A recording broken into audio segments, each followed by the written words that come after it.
Surah Al-Ra'd. Bismillahir Rahmanir Rahim. Alif Lam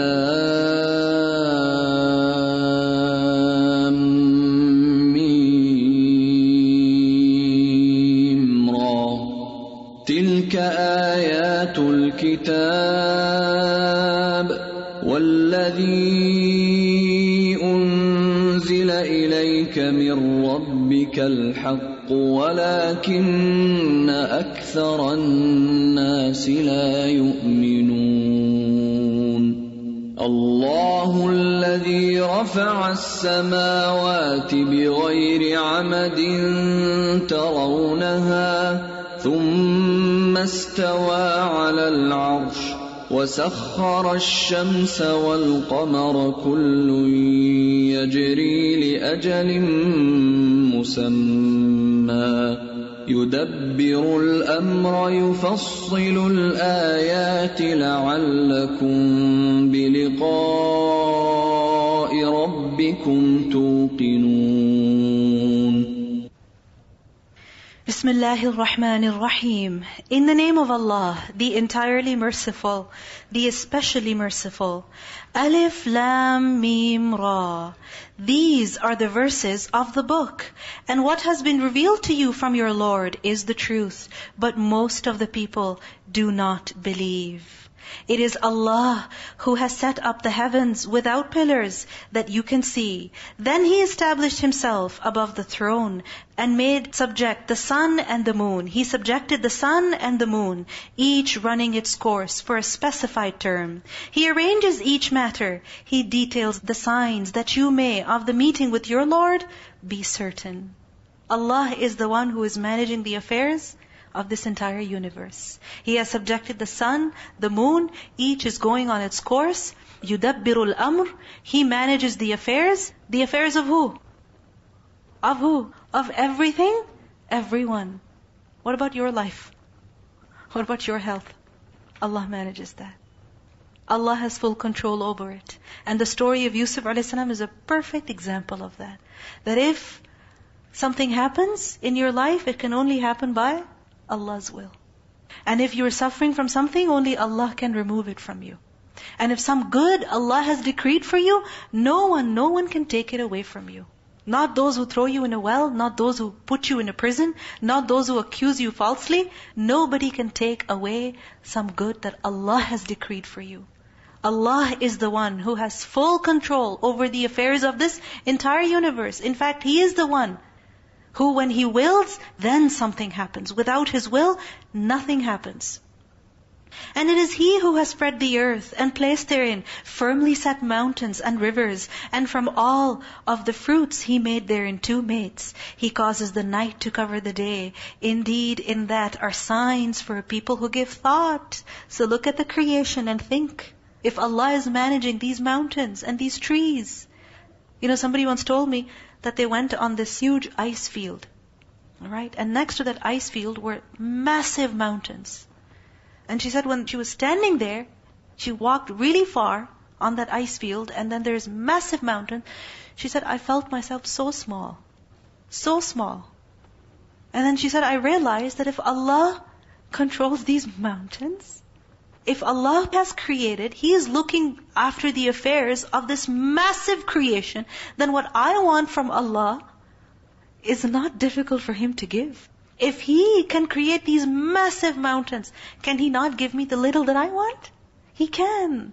So reflect on the creation. لِقَوْمِ يَتَفَكَّرُونَ. Because when you reflect on the creation, that is when you get iman. When you strengthen your iman, you get sabr, you get shukr, you have hope. And within the land are neighboring plots and gardens of grapevines and crops and palm trees, growing several from a root or otherwise. One root and so many plants are coming out of there. Or one root and one plant is coming, one stem. Watered with the same water, but we make some of them exceed others in quality of fruit. Indeed, in that are signs for people who reason. And if you are astonished, then astonishing is their saying, when we are dust, will we indeed be brought into a new creation? Those are the ones who have disbelieved in their Lord. And those will have shackles upon their necks. And those are the companions of the fire. They will abide therein eternally. Because they shackled themselves with slavery to this world. They did not allow themselves to open up their eyes and look up and look at the creation of Allah, reflect on it, and realize Allah's power through that. They shackled themselves, their pride shackled them. In the hereafter, in hellfire, they will be shackled.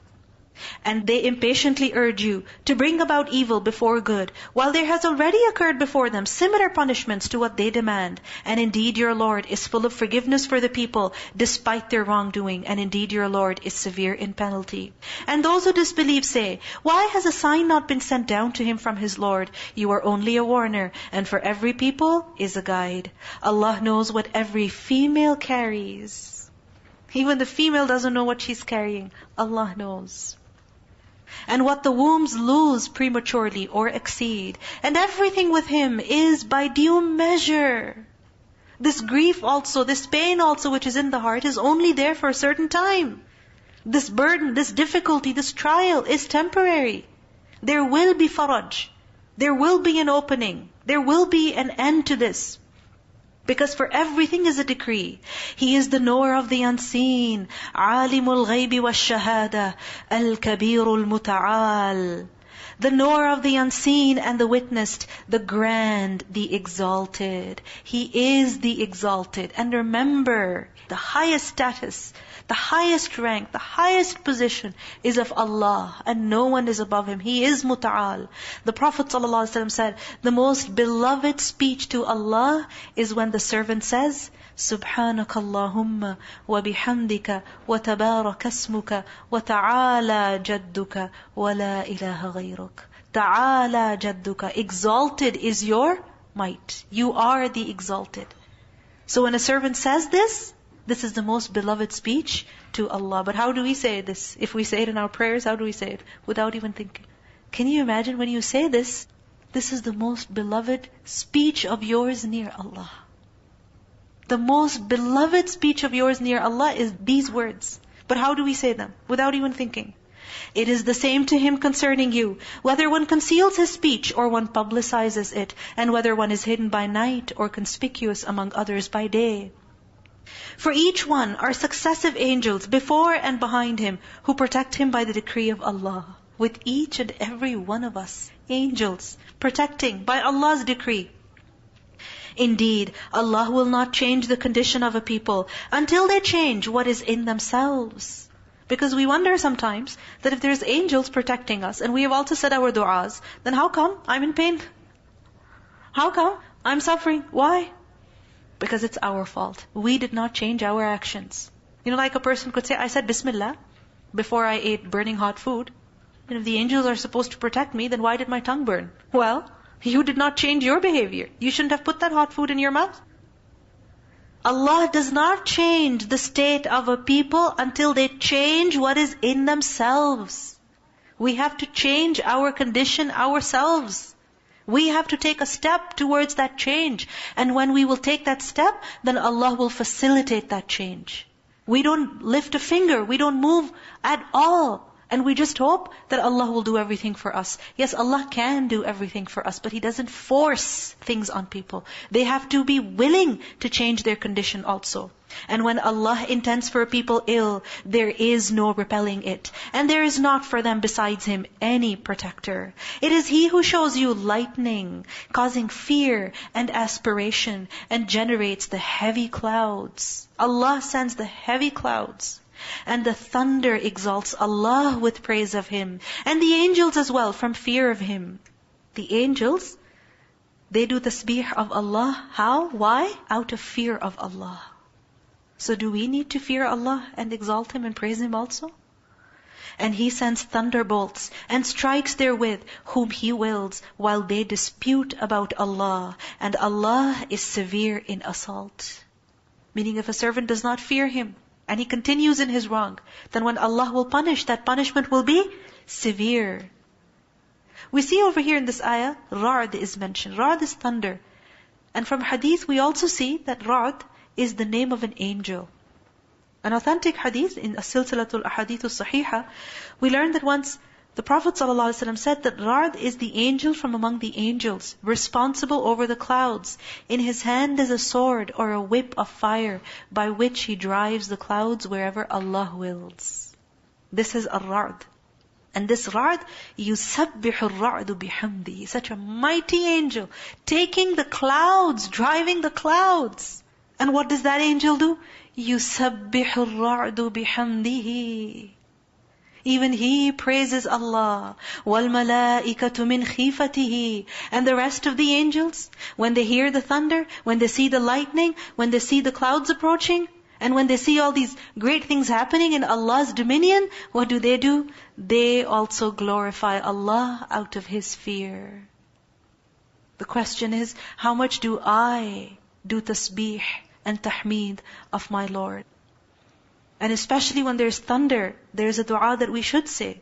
Subhanalladhi sabbahta lahu, or Subhanalladhi yusabbihu ar-ra'du bihamdihi wal malaikatu min khifati. And the thunderbolts that are mentioned over here, Allah strikes them on whom He wills.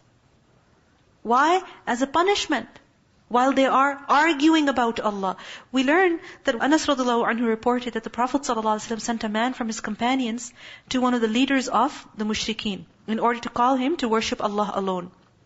So that mushrik man, he said that this God whom you are calling us to, is he made of gold or silver? Or something else?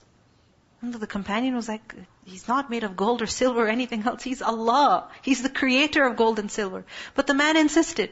So the Sahabi basically gave up. He went to the Prophet ﷺ, and the Prophet ﷺ told him to go back and call him to Allah. The same thing that man mentioned, that mushrik. Is he made of gold, silver, or something else?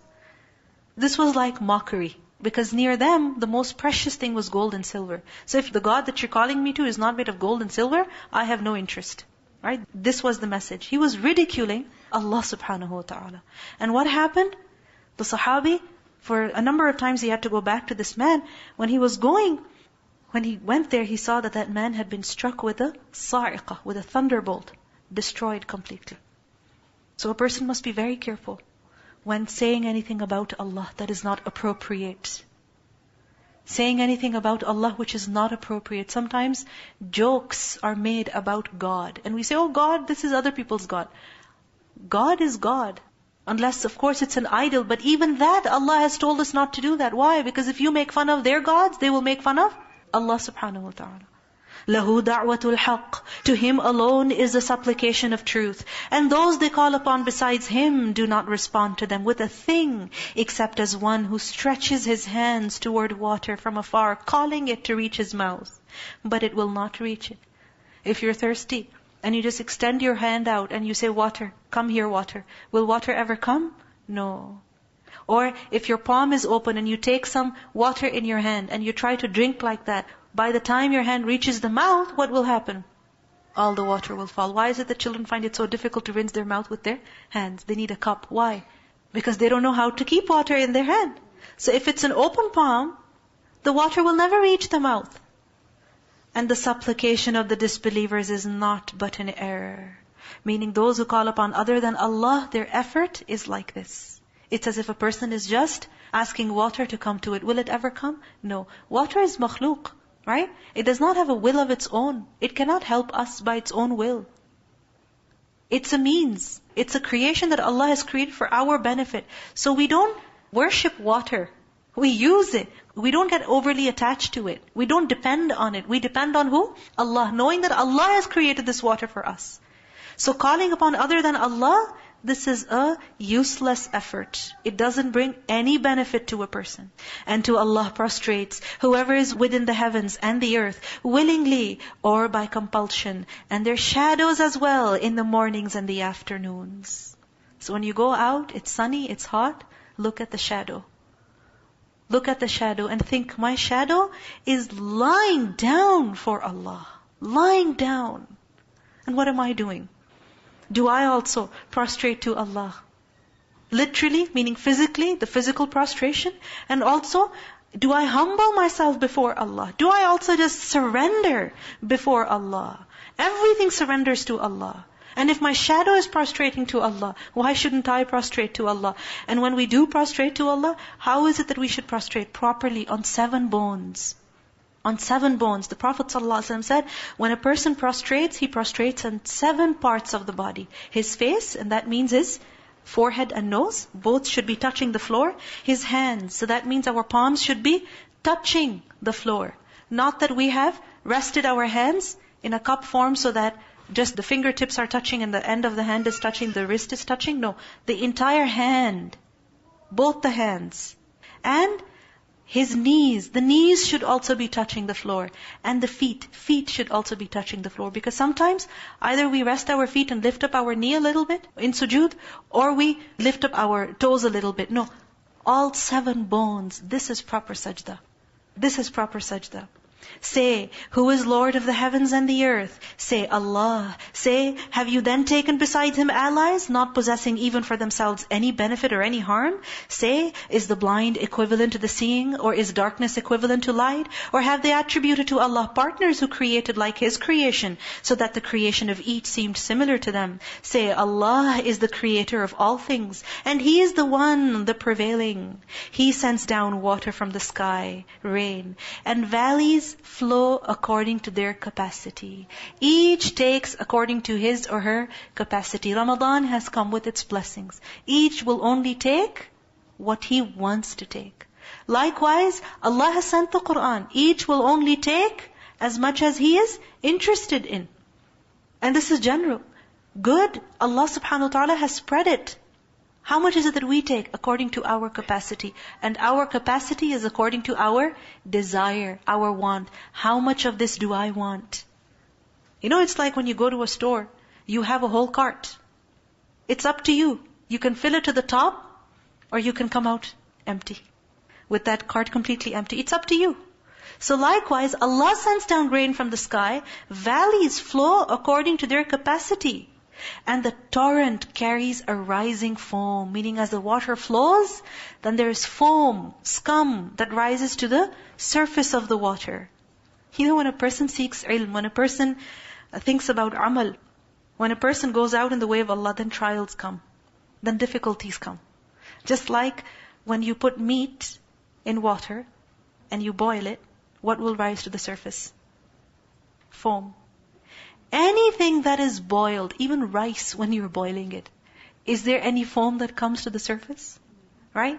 So when we take a step towards Allah, we are tested. And in that test, what happens? We recognize our impurities.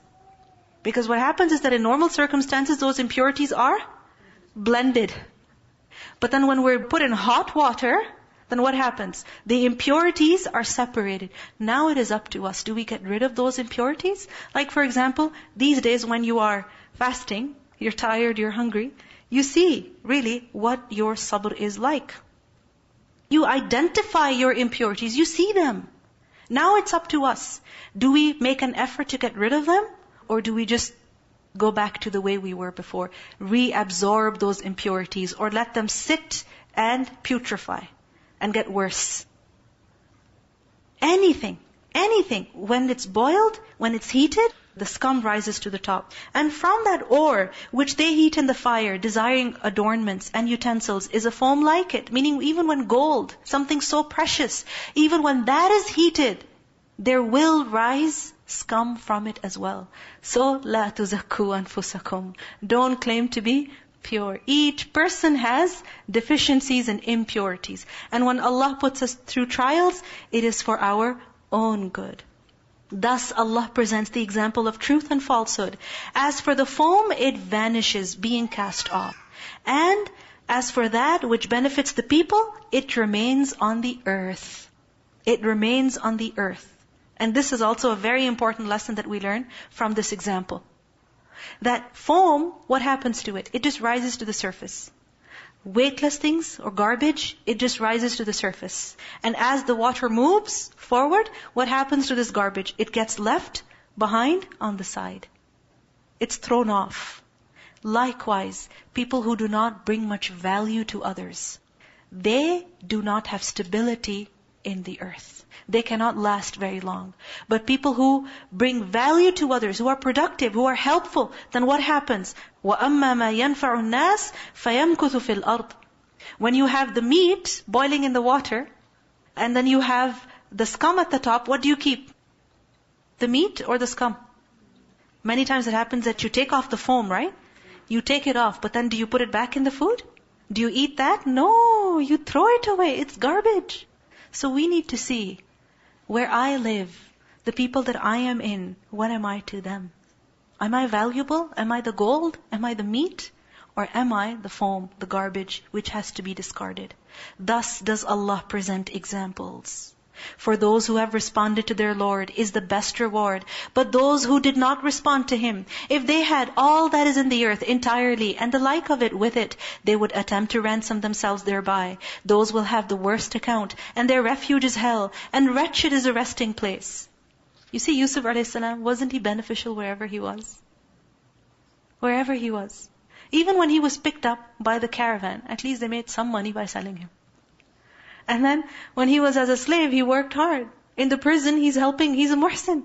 And then later on, when he's got all the power that he has, still when his brothers come to him, they say, "Inna naraka min al-muhsinin." So who is it that made it to the top? Who is it that remained? Yusuf a.s., right? So those who are beneficial, they are the ones who last. Their legacy remains. So we need to see, what kind of life am I living? A selfish life in which I'm just taking from others? Or am I also giving something of value? Helping the creation of Allah. أَفَمَنْ يَعْلَمُ أَنَّمَا أُنزِلَ إِلَيْكَ مِنْ رَبِّكَ الْحَقُّ كَمَنْ هُوَ أَعْمَى. Then is he who knows that what has been revealed to you from your Lord is the truth, like one who is blind? Can they be the same? No way. They will only be reminded who are the people of understanding. الَّذِينَ يُوفُونَ بِعَهْدِ اللَّهِ وَلَا يَنْقُضُونَ الْمِيثَاقِ. Those who fulfill the covenant of Allah and do not break the contract. وَالَّذِينَ يَصِلُونَ مَا أَمَرَ اللَّهُ بِهِ أَن يُوصَلْ. And those who join that which Allah has ordered to be joined. What is it that Allah has ordered should be joined? Blood ties, blood relationships.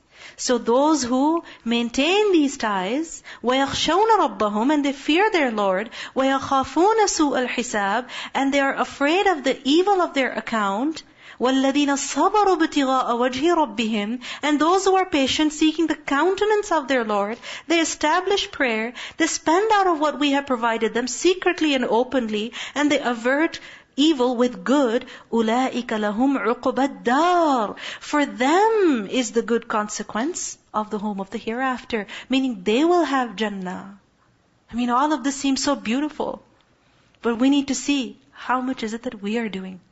First of all, أَفَمَنْ يَعْلَمُ. He knows, the person knows that the Qur'an is haqq. He knows himself that the Qur'an is haqq. Then, those who fulfill their covenants. Then, those who maintain the ties of relationship that Allah has created. Because sometimes it's very easy to get along with friends whom we have chosen. And it's difficult to get along with relatives whom Allah has chosen for us. But maintaining them for Allah's sake, keeping those ties for Allah Azzawajal, Ibn Umar radiallahu anhu said that he who fears his Lord and joins the ties of relationships, then his life will be extended, wealth will be increased for him, and his family also will love him. His family will love him. Ibn Umar is saying this, he must have experienced this. He must have observed this. That the one who maintains good relationships, the one who joins the relationship with the one who breaks off from him, then what happens? His family also loves him. Then, those who fulfill the covenant of Allah and do not break the contracts that they make. The second time this is coming. Because who will keep true to his promises? The one who has fear of Allah. So, وَالَّذِينَ يَصِلُونَ مَا أَمَرَ اللَّهُ بِهِ أَن يُوصَلْ وَيَخْشَوْنَ رَبَّهُمْ وَيَخَافُونَ سُوءَ الْحِسَابِ. So you see, ahd is mentioned, mithaq is mentioned, two things are mentioned. And then what is mentioned? Those who are patient, seeking the face of their Lord. They are patient. Why? Because they want to see Allah. Otherwise, they wouldn't do sabr. Because sabr is not easy. Patience is not easy at all. Patience is what? That you bear the difficulty that has come your way. Is it easy to bear difficulties? No. What is easier? That you just throw them away, you quit and you walk away. You give up. But who is it that will continue? Who? The one who has the end in mind. And what is the end? Allah will be happy with me. And when He will be happy with me, I get to see Him. I see His face. So وَالَّذِينَ صَبَرُوا ابْتِغَاءَ وَجْهِ رَبِّهِمْ. A woman came to the Prophet ﷺ asking him to pray for her so that her illness would be removed. The Prophet ﷺ said, if you wish, I will make dua for you so that you are cured. But if you wish to be patient, then there will be no hisab for you. If you wish, then be patient and bear this illness, and Allah will not question you. So that woman said, I will be patient, and no hisab for me. That is what I choose. وَالَّذِينَ صَبَرُوا ابْتِغَاءَ وَجْهِ رَبِّهِمْ. You see, these trials are a part of life. Illness, loss, pain, whatever it may be, whatever shape or form it comes in, it is part of life. And this is what we have to do sabr over. Seeking Allah's face. وَأَقَامُوا الصَّلَاةَ. And they establish the prayer and spend from what we have provided them, secretly and openly. And they prevent evil with good. Those will have the good consequences of this home. Gardens of perpetual residence. They will enter them with whoever was righteous among their fathers, their spouses, and their children. But it is only if their relatives were also righteous themselves. Otherwise, these relationships will be terminated in the hereafter. They'll be finished, cut off. So if we want these relationships to last, then we have to worry about the iman of those who are most beloved to us.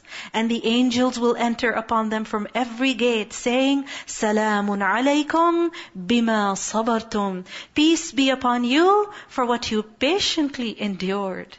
Jannah is not for free. It is for sabr. And this life is about sabr. And excellent is the final home. But those who break the covenant of Allah, after contracting it, and sever that which Allah has ordered to be joined, and spread corruption on earth, for them is the curse, and they will have the worst home. Allah extends provision for whom He wills, and restricts it, and they rejoice in the worldly life. They rejoice in the worldly life, thinking that it is everything. If they have any worries, they worry for this life only. If they have fun doing something in this life only. While the worldly life is not compared to the hereafter except brief enjoyment. And those who disbelieved say, why has a sign not been sent down to him from his Lord? Say, indeed Allah leaves astray whom He wills and guides to Himself whoever turns back to Him. And who are those who turn to Him? الَّذِينَ آمَنُوا وَتَطْمَئِنُّ قُلُوبُهُمْ بِذِكْرِ اللَّهِ أَلَا بِذِكْرِ اللَّهِ تَطْمَئِنُّ الْقُلُوبِ. Those who have believed and whose hearts are assured by the remembrance of Allah. Unquestionably, by the remembrance of Allah, hearts are assured. Meaning the heart cannot find peace in anything except the remembrance of Allah.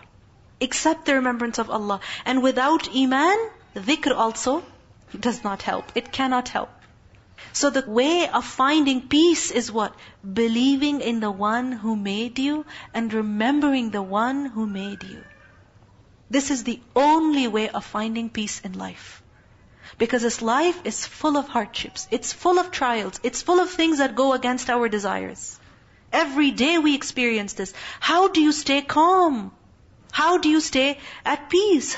How? By remembering Allah, by believing in Allah. The Prophet ﷺ said, the example of the one who celebrates the praises of his Lord, meaning who does the dhikr of Allah, in comparison to the one who does not, is that of a living compared to a dead one. Imagine a living creature versus a dead creature. Is there a difference between the two? So the one who believes in his Lord and remembers his Lord, he is like the one who is alive. Why? Because a living thing, a living creature, does it get to enjoy? Does it get to enjoy? Yes. And a dead creature, does it get to enjoy? Nothing at all. So the person who remembers Allah, whose heart is at ease, even in the most difficult situations, what will happen? He will have a reason to be grateful. He will be happy. He will find happiness and peace even in the most difficult situations in his life. Why? Because of his faith. Those who have believed and done righteous deeds, a good state is theirs and a good return. Thus have we sent you to a community before which other communities have passed on, so you might recite to them that which we revealed to you. While they disbelieve in the most merciful, say, He is my Lord, there is no deity except Him. Upon Him I rely, and to Him is my return. And if there was any Qur'an by which the mountains would be removed, or the earth would be broken apart, or the dead would be made to speak, it would be this Qur'an. This Qur'an is the most effective speech. So if this Qur'an doesn't affect a person, then what will affect him? But to Allah belongs the affair entirely. Then have those who believe not accepted that had Allah willed, He would have guided the people, all of them? And those who disbelieve, do not cease to be struck for what they have done by calamity, or it will descend near their home. This is a warning. A calamity near their home. Until there comes the promise of Allah. Indeed, Allah does not fail in His promise. And already were other messengers ridiculed before you, and I extended the time of those who disbelieved. Then I seized them, and how terrible was my penalty. أَفَمَنْ هُوَ قَائِمٌ عَلَى كُلِّ نَفْسٍ بِمَا كَسَبَتْ. Then is He who is a maintainer of every soul. Allah. He sees our deeds. He sees our records. Knowing what it has earned like any other, but to Allah they have attributed partners. Allah, the one who knows everything, they have attributed partners to Him, those who know nothing. Say, name them. Or do you inform Him of that which He knows not upon the earth, or of what is apparent of speech? Rather, their own plan has been made attractive to those who disbelieve, and they have been averted from the way. And whomever Allah leaves astray, there will be for him no guide. So these gods, the false gods that they believe in, what is their reality? It's just speech. It's just words. There is no truth to them. For them will be punishment in the life of this world, and the punishment of the hereafter is more severe, and they will not have from Allah any protector. The example of paradise, which the righteous have been promised, is that beneath it rivers flow. How? Allah knows.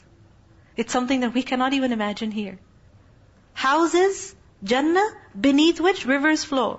Garden, beneath which rivers flow. Its fruit is lasting, and its shade, never ending. That is the consequence for the righteous, and the consequence of the disbelievers is the fire.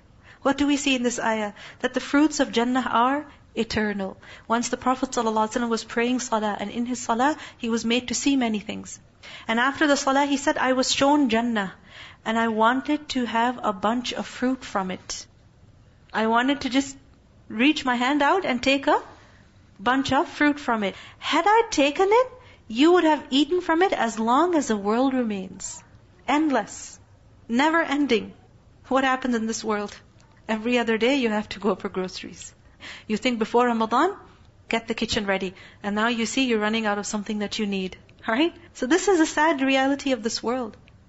Ibn Abbas radiallahu anhu, he also described the fruits of Jannah. And one of the descriptions that he gave, seedless. They will have no seeds. Meaning the dates will have no seeds in them. Why is it that we need seeds over here? So that we can have more. But in Jannah there is no such problem. Over there food is just for enjoyment. And the believers among those to whom we have given the previous scripture rejoice at what has been revealed to you. But among the opposing factions are those who deny part of it. Say, I have only been commanded to worship Allah and not associate anything with Him. To Him I invite, and to Him is my return.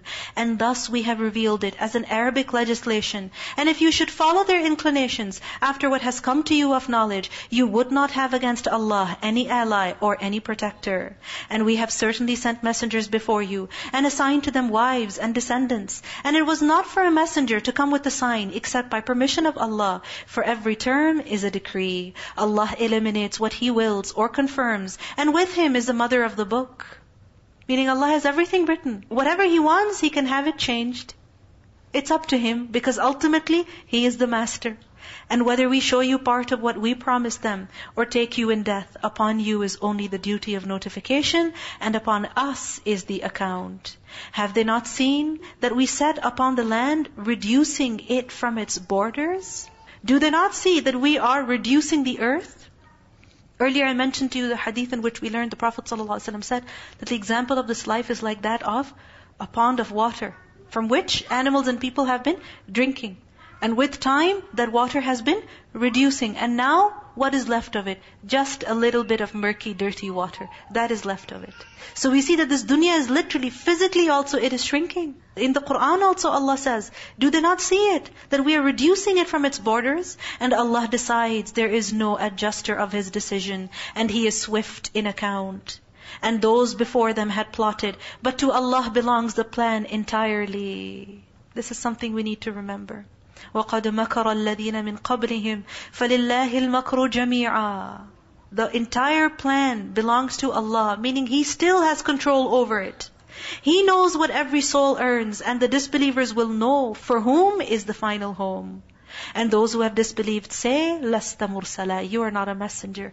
They don't acknowledge it. Allah says, say, sufficient is Allah as witness between me and you, and the witness of whoever has knowledge of the scripture. What a beautiful lesson. That if people deny, they don't want to acknowledge the gifts that Allah has given you, let them not acknowledge. What is enough for you? That Allah has given that. And we see this in the story of Yusuf a.s. also. How long his brothers were in denial. But then what happened? Eventually they accepted. So the lesson is that no matter what happens in life, no matter who says what, don't give up. Be hopeful. Be patient. Be grateful. Be positive. Because there's always a reason to be positive.